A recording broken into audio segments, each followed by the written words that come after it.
Então a gente está falando hoje sobre não seja ingrato, não perca a confiança. E a gente vai ler, para começar a palavra dentro da Bíblia, o que está em 2 Crônicas 16, versículos 1 a 9. A gente vai ver um episódio da vida do rei de Judá, que se chamava Asa. Então, 2 Crônicas 16, de 1 a 9. No ano 36º do reinado de Asa, Baasa, rei de Israel, subiu contra Judá e edificou a Ramá, para ninguém deixar sair, nem entrar a Asa, rei de Judá. Então tirou Asa a prata e o ouro dos tesouros da casa do Senhor e da casa do rei, e enviou a Ben-Hadad, rei da Síria, que habitava em Damasco, dizendo: Aliança há entre mim e ti, como houve entre meu pai e o teu. Eis que te envio prata e ouro, vai, pois, e aniquila a tua aliança com Baasa, rei de Israel, para que se retire de sobre mim. E Ben-Hadad deu ouvidos ao rei Asa e enviou os capitães dos exércitos que tinha contra as cidades de Israel, e feriram a Ijon e a Dan e a Abel-Maim e a todas as cidades das munições de Naphtali. E sucedeu que, ouvindo Baasa, deixou de edificar a Ramá e não continuou a sua obra. Então o rei Asa tomou a tudo o Judá, e eles levaram as pedras de Ramá e a sua madeira que Baasa edificara, e edificou com isto a Geba e a Mispa. Naquele mesmo momento veio Anani, o vidente, e Asa, rei de Judá, e disse-lhe: Por que confiaste no rei da Síria e não confiaste no Senhor teu Deus? O exército do rei da Síria escapou das tuas mãos. Porventura não foram os etíopes e os líbios um grande exército com muitíssimos carros e cavaleiros? Confiando tu, porém, no Senhor, ele os entregou nas tuas mãos. Porque quanto ao Senhor, seus olhos passam por toda a terra, para mostrar-se forte para com aqueles cujo coração é perfeito para com ele. Nisso, pois, procedeste loucamente, porque desde agora haverá guerras contra ti. Amém. Então vocês vão lembrar, depois de Davi, o reino se dividiu em dois, reino do norte, reino do sul. Então a gente tinha lá dois reinos, Judá e Israel. Estava tendo uma treta entre eles, e aí o rei de Judá vai e faz uma aliança com o rei da Síria e diz: estou te dando todo esse recurso, esse dinheiro, essas riquezas, que por sinal ele tirou do templo, tirou os recursos do templo e deu para o rei da Síria, e fez uma aliança com o rei da Síria contra Israel. E aí vem esse profeta, fala essas coisas para ele, né? E aí, se a gente seguir lendo ali, a gente vai ver, a Bíblia relata que, inclusive, o rei Asa, ele se irrita com esse profeta, manda esse profeta para a prisão, e fala que ele, inclusive, né, judia, maltrata, oprime algumas pessoas do povo, de tão irritado que ele ficou com aquela profecia. O profeta Anani faz menção de um episódio que é uma guerra contra os etíopes e os líbios. E isso tinha acontecido muito tempo antes. Quando o profeta está falando, naquela guerra você confiou em Deus, e Deus entregou. Está falando de uma coisa que tinha acontecido muito tempo antes. O importante é saber que o que foi dito pelo profeta foi mais ou menos uns 10 anos, aos 10 anos do reino de Asa. Então o profeta vê que recebe a revelação de que Deus ficou irritado com Asa, porque ao invés de fazer como lá no início e buscar Deus, ele tira riquezas do templo, dá para outro rei, faz essa aliança com outro rei. E aí ele fala, você confiou no Senhor, ele te livrou. Agora, em vez de confiar no Senhor, você confia no homem. E a perspectiva equivalente que a gente tem no Novo Testamento, quando a gente lê esse episódio, é lá em Romanos 4, que diz que tudo que foi escrito para o nosso ensino foi escrito. Então que a gente aprenda e comece a refletir, pessoal, sobre situações que a gente eventualmente fez a mesma coisa. A gente confiou em Deus lá atrás, e hoje, ao invés de confiar, a gente tenta fazer outras alianças, outros recursos. Como em Coríntios, 1 Coríntios 10, 11, que diz que essas coisas que foram escritas sobre Israel foram escritas para a nossa advertência. Então, se a gente hoje está lendo essa passagem, Deus ele quer falar alguma coisa para a gente, que seja para a nossa advertência. E eu vou falar para vocês depois offline, porque que essa palavra é mais uma oportunidade que eu vejo que Deus está sendo direto com essa célula. Que Deus está trazendo uma palavra específica para esse grupo. Mas isso eu deixo para o final, quando a gente encerrar, que é uma coisa mais pessoal. Então a gente tem aqui exemplos e lições práticas, e a primeira delas exige que a gente saiba avaliar o episódio de Asa. Em 2 Crônicas 14, de 9 a 13, a gente lê que um exército de 1 milhão de homens saía contra ele. Lá atrás, anos atrás. Um exército de 1 milhão de homens. Cara, um exército grande, hein? Pensa nas guerras de hoje. Quando vocês viram 1 milhão de homens, um exército com 1 milhão de homens, é um exército gigante. Formado por etíopes e líbios. E naquele momento a Bíblia diz que Asa chamou ao Senhor. E clamou ao Senhor, e Deus interviu. Lê para nós então, Breno, 2 Crônicas 14, versos 9 a 13, por favor. E Zerá, o etíope, saiu contra eles com um exército de 1 milhão de homens e 300 carros, e chegou até Maressa. Então Asa saiu contra ele e ordenaram a batalha no vale de Zefatá, junto a Maressa. E Asa clamou ao Senhor, seu Deus, e disse: Senhor, nada para ti é ajudar, quer o poderoso, quer o de nenhuma força. Ajuda-nos, pois, Senhor, nosso Deus, porque em ti confiamos e no teu nome viemos contra essa multidão. Senhor, tu és o nosso Deus, não prevaleça contra ti o homem. E o Senhor feriu os etíopes diante de Asa e diante de Judá, e fugiram os etíopes.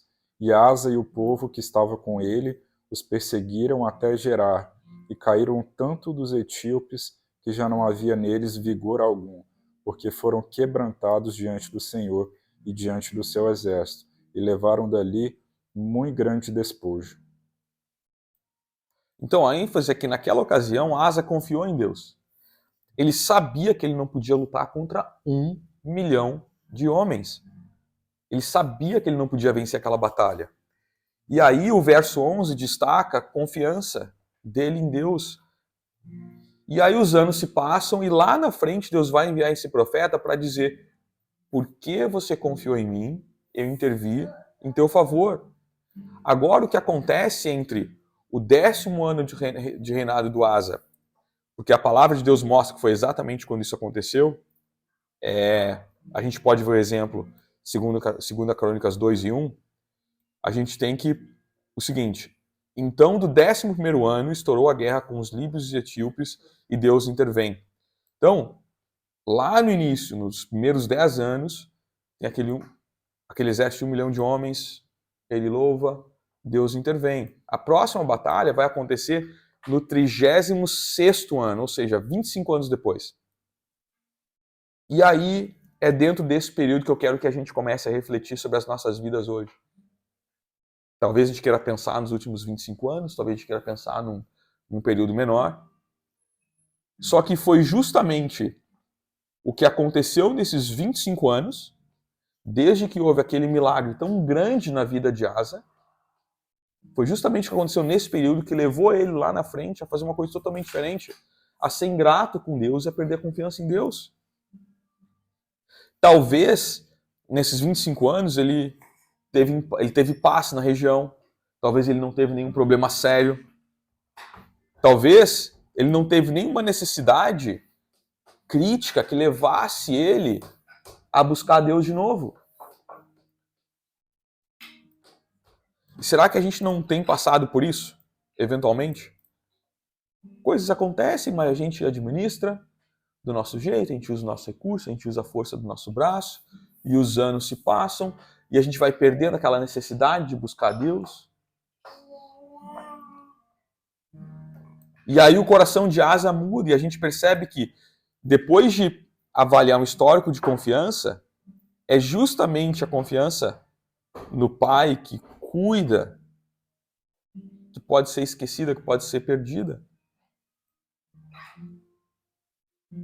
Segunda Crônicas 15, 19 diz o seguinte: e não houve guerra até o ano 35º do reinado de Asa. Por que então ele se esqueceu da confiança que ele havia depositado em Deus lá atrás? A Bíblia não explica, é difícil a gente afirmar alguma coisa com exatidão, mas a gente pode observar sim algumas coisas importantes, a gente pode trazer essa reflexão para a nossa vida pessoal. Além de não buscar a Deus, ele ainda pega os tesouros da casa de Deus e vai comprar uma aliança com o rei da Síria. Vocês estão entendendo? Não é só o fato de que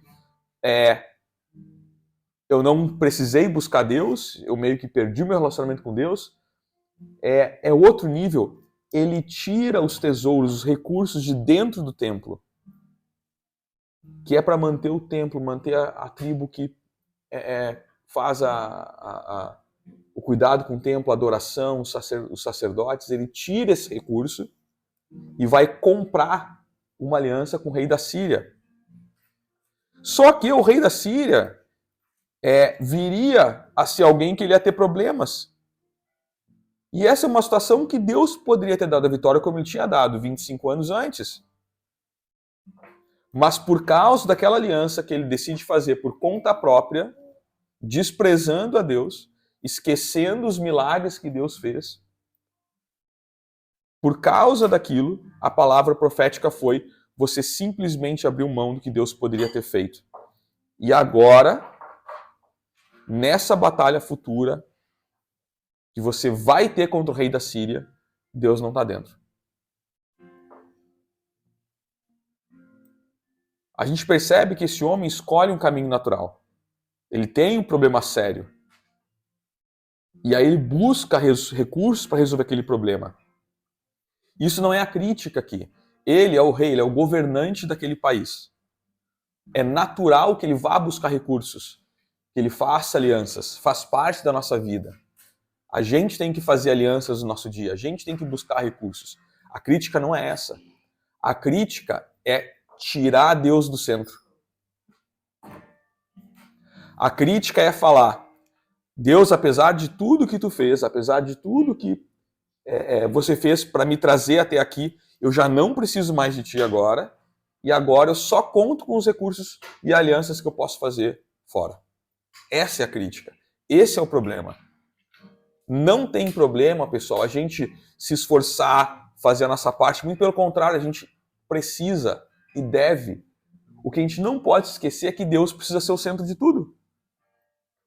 A gente primeiro fala: Senhor, eu tenho essa situação, eu apresento diante de Ti, que o Teu Espírito Santo me inspire, que a Tua mão seja sobre mim e a minha família, e eu vou usar os recursos que eu acho que eu posso usar, eu vou tomar as decisões que eu acho que eu posso tomar, mas que tudo esteja diante de Ti e o Senhor me inspire. E aí você vai, e aí você faz alianças, e aí você usa recursos, e aí você resolve situações. Mas você não diz: Deus, fica de lado, fica de fora, que agora eu já sei como é que faz. Ou, como eu disse, a Bíblia aqui não explica. Talvez ele não pensou assim: Deus, eu não preciso mais de Ti. Talvez ele simplesmente tenha esquecido, mas também está errado. Deus fez ele vencer uma batalha contra um exército de, eu vou repetir, 1 milhão de soldados. Como que a gente pode esquecer disso?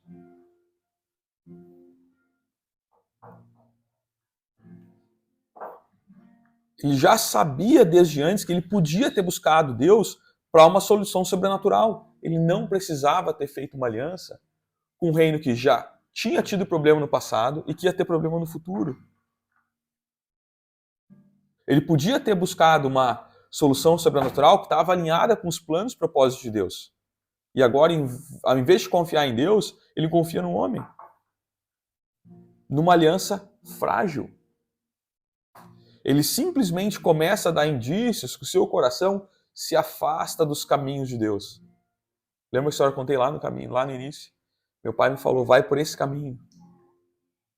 E eu me afastei. Eu falei: não, eu quero dobrar aqui, eu quero pegar um atalho. É mais fácil pegar o atalho do que obedecer meu pai. Ele estava dando esses mesmos sinais.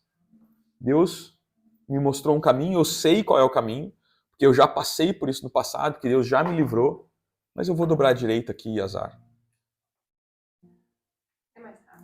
É mais rápido. Ele maltrata o profeta, ele coloca na prisão o homem que Deus enviou. Vocês estão entendendo isso? O mesmo rei que foi livrado dessa guerra contra 1 milhão de soldados, Deus manda um profeta. Gente, um profeta é alguém que escuta a voz de Deus. Moisés era um profeta. O que Deus fez quando a irmã dele, mais um, criticaram e questionaram por que Deus só falava com Moisés? Colocou uma lepra na testa deles e diz assim: eu escolho com quem eu quero falar. É minha escolha. Se eu quiser falar com ele, eu vou falar só com ele. Esse é o nível de relação de Deus com seus profetas. O que esse rei faz? Manda o profeta para a prisão. O homem que Deus enviou. Posteriormente, a gente lê lá em 2 Crônicas 16, de 12 a 13. Vamos ler. Lê pra gente aí, Breno, por favor. 2 Crônicas 16, de 12 a 13. E caiu Asa doente de seus pés no ano 39º de seu reinado.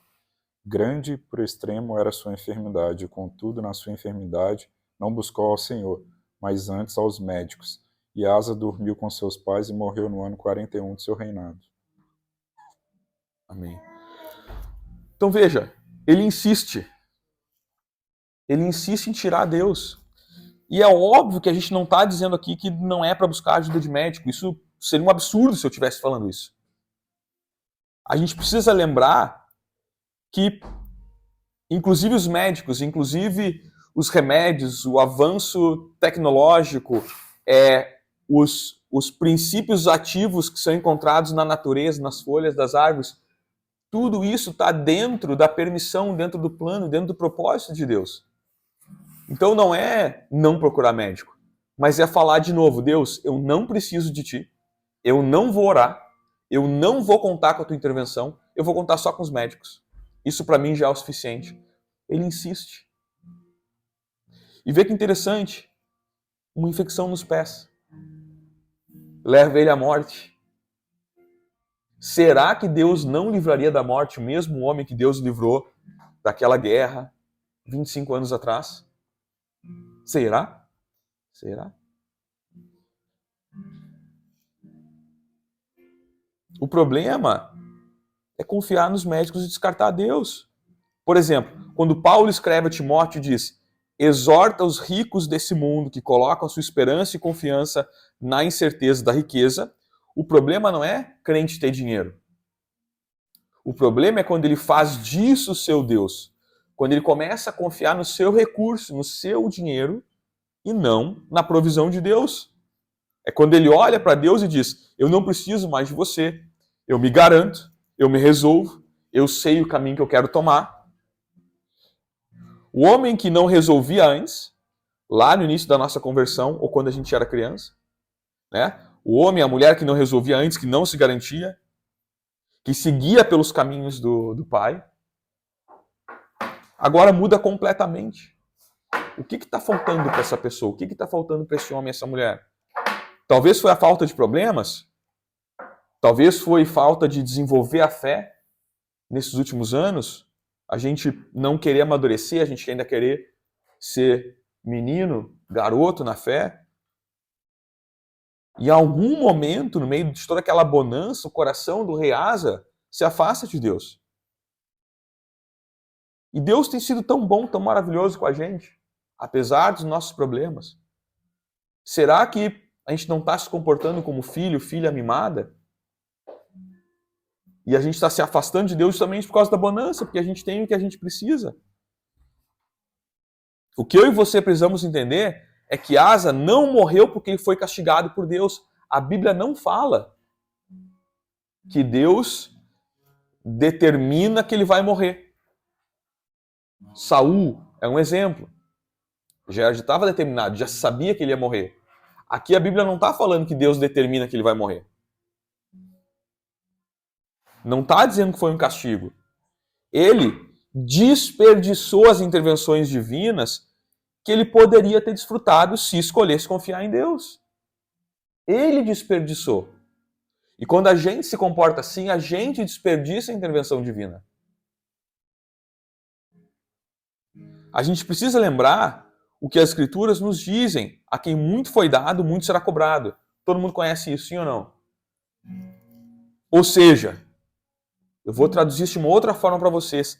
Quem já viveu milagres e intervenções de Deus será cobrado por não viver dependência de Deus. Faz sentido? Se a gente que já viveu a intervenção de Deus, o milagre nas nossas vidas, na nossa família, se a gente que já viveu isso, não entender que a gente tem que colocar Deus no centro de tudo e ser dependente dele, apesar de ter muita coisa que a gente tem que fazer, sim, mas a gente tem que colocar ele no centro de tudo, a gente vai ser cobrado por isso. A quem muito foi dado, muito será pedido, significa isso. Ao estudar esse caso, a gente pode observar que, por um lado, a confiança de Deus pode ser perdida. Por outro lado, a gente sabe que a confiança pode e deve ser preservada. Hebreus 10, 35 diz o seguinte: não rejeitei, pois, a vossa confiança, que tem grande e avultado galardão. Quando o povo hebreu vai entrar na Terra Prometida, eles falam sobre isso, sobre manter a confiança em Deus. Eles sabem que Deus vai à frente, eles sabem que Deus vai fazer eles ganhar as vitórias. Assim como foi Caleb. Isso é confiança, isso é manter a confiança.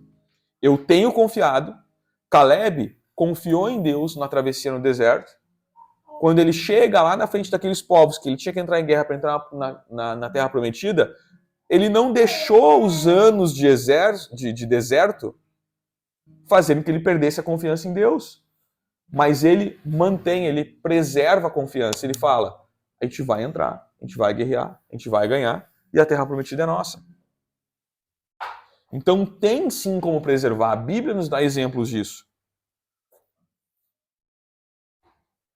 Aqui onde eu li em Hebreus, tudo bem que o texto fala da confiança básica da salvação, mas a gente não pode limitar a confiança em Deus somente a isso.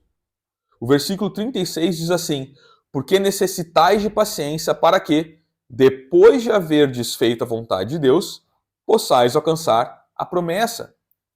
Vou repetir. Porque você necessita ser paciente para que, depois de ter feito a vontade de Deus, você possa alcançar a promessa. Precisa ser paciente, é isso que está dizendo. A questão é, continua confiando. Como Asa, você já pode, eu já posso ter confiado alguma vez. Mas a gente precisa fazer uma escolha diferente na próxima vez. É o momento da gente começar a fazer escolha diferente. Preservar na fé e na confiança até o fim. 1 Timóteo 1,19 diz o seguinte: conservando a fé e a boa consciência, a qual alguns, rejeitando, fizeram naufrágio na fé. Olha que interessante isso. Conservando a fé e a boa consciência. Então é possível. Quando Paulo escreve a Timóteo, ele está dizendo, é possível conservar a fé e a boa consciência. Mas ele está falando, alguns fizeram naufrágio na fé. Alguns se perderam. Alguns pularam do navio, desistiram, abriram mão. E outra oportunidade, o que Paulo fala? Vocês lembram? Combati o bom combate e Guardei a fé. Guardei a fé. Então é possível. A Bíblia nos dá exemplos de que é possível. Talvez vai ser desafiador para a gente, porque o diabo muitas vezes ele vai agir dessa maneira de nos deixar um pouco em paz. Quanto mais estiver se afastando de Deus, mais em paz ele nos deixa. Que é para a gente entrar nessa onda aqui, de começar a tirar Deus do centro. O filme aquele, Deus Não Está Morto, não sei quem assistiu esse filme. Vocês lembram da cena da mãe, no primeiro, quando ela tem problemas de lucidez, ela tem uns lapsos de lucidez, mas ela está sempre em estado atônito, né? E aí o filho, que era o famoso ator lá de uma série do Superman, lembra dele? Ele tá conversando com ela, e aí ele tá falando, minha vida tá uma maravilha, eu não sei porquê eu teria que me preocupar com Deus, eu acho que eu tô sendo abençoado, porque tá tudo indo bem. E ela tá lá naquele estado atônito, ela tá desconecta, ela tem um problema psicológico. E ela tem aquele flash de lucidez e ela fala exatamente isso. Muitas vezes o diabo te deixa em paz para que você não tenha motivo para procurar Deus. E esse é o único flash de lucidez que ela tem.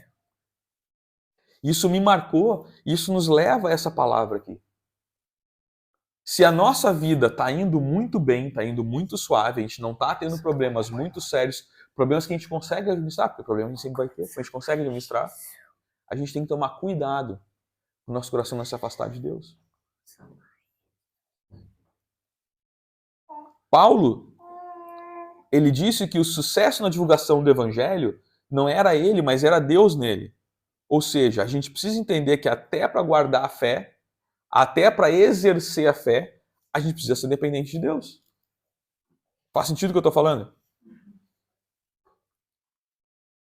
Então, galera, para terminar aqui, o teu coração e o meu permaneçam confiantes em Deus, dependentes de Deus, buscando sempre a intervenção que só Ele pode oferecer.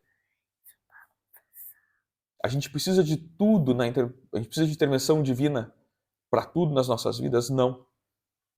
Mas a gente tem que abrir essa porta e dizer, Deus, se o Senhor quiser intervir, o Senhor intervém porque o Senhor é dono de tudo, o Senhor sabe de todas as coisas e eu estou submisso à tua vontade.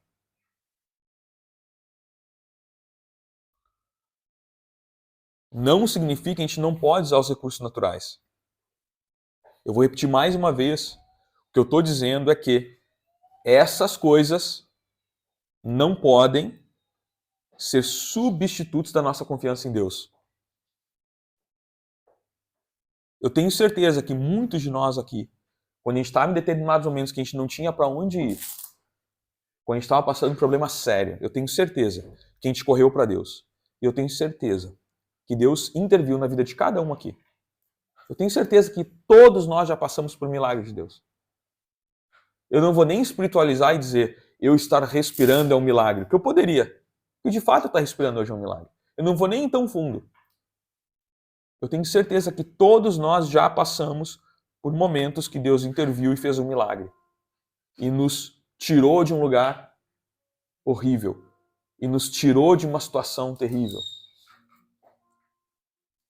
Então, você que tem histórico de intervenção, você pode falar como Jeremias falou, eu quero trazer à memória aquilo que me dá esperança.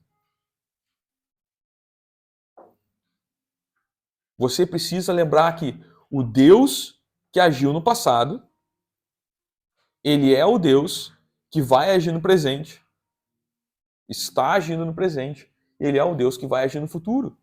Amém? Então que a gente permaneça confiante nele. Para encerrar, leve isso aqui no teu coração para casa hoje. Pior do que nunca ter confiado em Deus. Pior do que nunca ter confiado em Deus é ter confiado, ter experimentado, provado os resultados, mas ter perdido a confiança. Amém? Feche teus olhos aí.